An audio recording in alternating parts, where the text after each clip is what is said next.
geografia. Então, assim, é muito importante vocês terem um segundo amigo além do caderno, que é o dicionário. Ele me acompanha até hoje, né? Porque a língua portuguesa, ela é difícil. E a gente precisa, sim, ter esse hábito de ir lá, olhar o dicionário.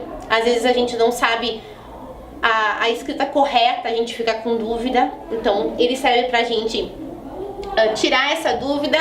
A gente consegue entender e saber o que significa tal palavra. Porque às vezes a gente tem uma atividade e não consegue realizar ela porque ela não entendeu o que está pedindo a questão. E às vezes tem alguma palavra que a gente não sabe o significado e é no dicionário que a gente encontra. Então, ao fazer tema, ao fazer uma produção textual, tenha o dicionário junto.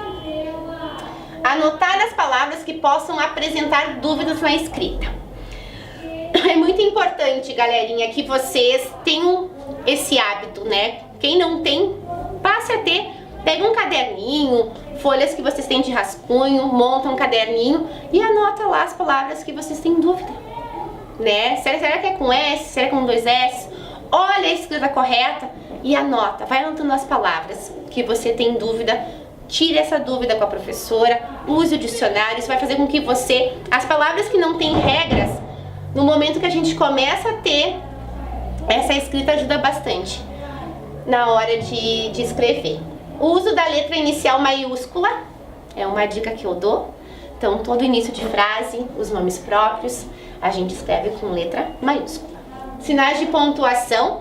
Então, a gente começa uma frase e a gente tem que terminar ela, né? A não ser que a gente use a famosa reticências, que daí a gente deixa no ar a questão, né? Nas histórias em quadrinhos, mas existe até essa pontuação. Então, quando a gente escreve uma frase, a gente precisa terminar ela com um ponto.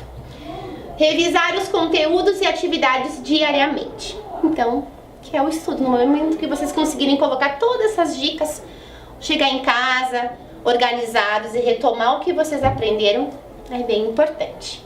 Agora eu vou dar uma dica assim bem particular de professora, que eu acho muito eficaz e eu gostaria muito de compartilhar com vocês. Eu utilizo muito isso em sala de aula. E os alunos que passam por mim criam esse hábito porque ele ajuda muito, que é utilizar gráficos na hora do estudo. E na dica de hoje eu escolhi o gráfico paripense. Ou seja, todo o final da semana, crie lá uma horinha, na hora que você tem do seu estudo. E o que você pode fazer? O que é o gráfico paripense? É uma maneira de refletir sobre algum assunto. No caso, um conteúdo. Bom, hoje eu vou no conteúdo de geografia. Então aqui eu vou escrever o conteúdo de geografia e o que eu vi na aula. Bom, eu estou estudando os pontos cardeais. Então coloca lá. Aí você vai parar e você vai pensar. Poxa, o que eu vi hoje sobre os pontos cardeais? Será que a aula realmente foi produtiva? Eu consegui entender tudo que a professora queria passar? O que eu sei sobre os pontos cardeais? E aí eu vou anotar. Quais foram as novas descobertas que eu fiz? Será que eu sabia que o sol, ele acordava de manhã sempre posicionado na minha mão direita? Tenho dúvidas? Porque às vezes, quando a gente para pensar neste conteúdo, é que a gente vê que algumas coisas ainda estão pendentes e requerem uma atenção maior. Então, tá aí.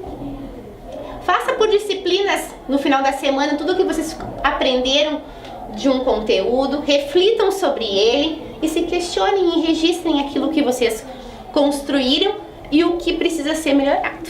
Então tá, galerinha, espero que eu possa ter ajudado vocês.